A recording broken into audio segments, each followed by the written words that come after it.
সুনীল মণ্ডল বলেছেন যে আমাদের সংসদ থেকে বিতাড়িত করা হয়েছে, বিজেপির যত সদস্য আছে তাদের গ্রাম থেকে বিতাড়িত করুন, মেরে তাড়িয়ে দিন।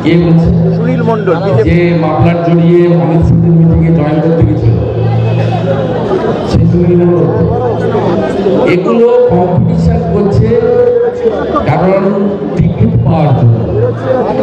আপনারা দেখাচ্ছেন সুনীল মণ্ডলের নাম তো জানেই না। যদি সুনীল মণ্ডলকে আমি কাউন্টার করি ওর নাম্বার একটু বাড়বে, সুনীল মণ্ডল তাহলে টিকিট পাবে। সুনীল মণ্ডলের যদি পিতৃ পরিচয় সঠিক থাকে, একটা বিজেপি কর্মীকে গ্রাম ছাড়া করে দিত, তারপরে সুন্দর আসলে কি করে হিসাব নিতে হয় 72 ঘন্টার মধ্যে। আর 22শে জানুয়ারি রাম মন্দির প্রতিষ্ঠার দিন বাড়িতে বাড়িতে দীপ প্রজ্বলনের মধ্য দিয়ে এটার সম্পূর্ণতা আসবে। একদম এই যে লক্ষ্যকণ্ঠে গীতা পাঠ যেভাবে দেখা যাচ্ছে যে প্রচুর লোক সমাগম হবে, রাষ্ট্রবাদীদের আমাদের সাথেই 5000 লোক। মমতা বন্দ্যোপাধ্যায় মনে প্রাণে সব শক্তি দিয়ে এটা আটকাতে চাইছে। ওই জন্য হাওড়াতে যারা আসবেন তারা যাতে লঞ্চে বাবুঘাট না পেরোয়, লঞ্চ বন্ধ থাকবে কাল সকাল 6টা থেকে।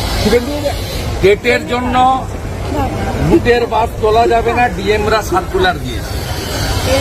এত বড় ব্রিগেডের মতো জায়গায় প্রোগ্রাম, এখানে একটা সিভিক ভলেন্টিয়ার খুঁজে পাবেন না।